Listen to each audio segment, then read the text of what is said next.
अरशद नदीम की कामयाबी से हमें एक दो बातें तो लाजमी बड़े अच्छे तरीके से समझ आ रही हैं। वो ये कि ज़िंदगी में सपोर्ट करने वाले बहुत कम होते हैं, हाँ, लेकिन जब आप कामयाब हो जाते हैं तो आपके लिए तालियां बजाने वाले बहुत ज़्यादा होते हैं।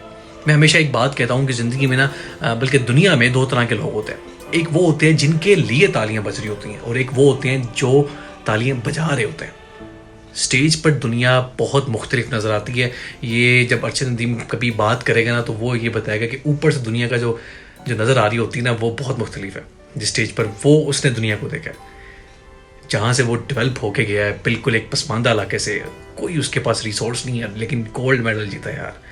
जाने कितने सालों की मेहनत होनी है। तो यार एक बात मेरी आप याद रखें कि ज़िंदगी में कभी भी घबराना नहीं है, ठीक है।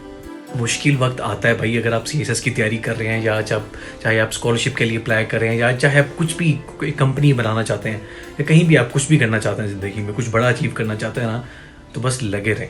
मैंने तो अभी तक यही सीखा कि बस लगे रहो।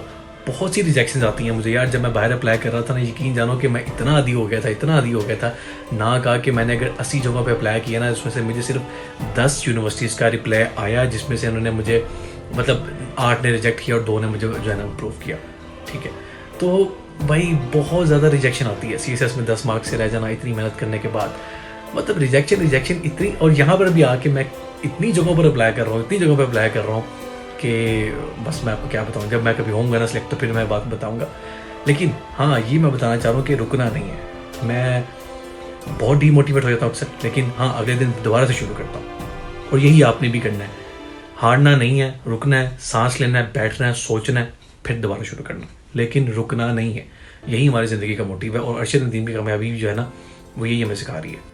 चंद एक जगहों से आपको पॉजिटिव रिस्पांस भी आएंगे, जैसे मुझे भी आए थे, और बड़ा अच्छा फील होता है। वो आपकी हो सकता है कि आप उन्हें ज्वाइन ना कर पाएँ। जैसे मैं फॉर एग्जांपल मैं पाकिस्तान से जब यहाँ पर यूके में आ गया, तो मैंने एक जगह पर पाकिस्तान में बैठ के अप्लाई किया हुआ था। एक कॉन्फ्रेंस हो रही थी रशिया के अंदर, उसमें फुली फंडेड मैंने अप्लाई किया था, जिसमें मैं सिलेक्ट हो गया था। लेकिन मैं जब यहाँ पर आया, मैं तब सिलेक्ट हुआ। मेरे यहाँ पे आने के बाद उन्होंने मुझे बताया कि जनाब आप सिलेक्ट हो गए और आप आ जाइए रशिया।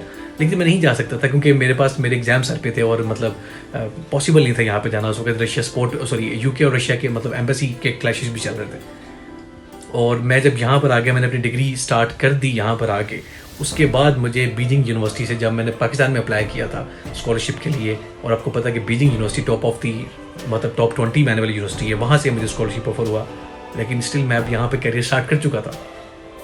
तो हो सकता है कि वो आपकी किस्मत में ना हो, लेकिन एटलीस्ट मुझे ये तो खुशी हुई नहीं यार, मैंने कोशिश की थी और मुझे उसका एटलीस्ट मैं सिलेक्ट तो हुआ। अगर मैं ना करता तो मैं सिलेक्ट ही नहीं होना था। तो गेम जीतने का सबसे पहला असूल है गेम के अंदर आना, गेम में पार्टिसिपेट करना। आपने गेम के अंदर रहना है, ठीक है ना। इंशाल्लाह आपको कभी ना कभी अल्लाह नवाजेगा। अल्लाह हाफिज़।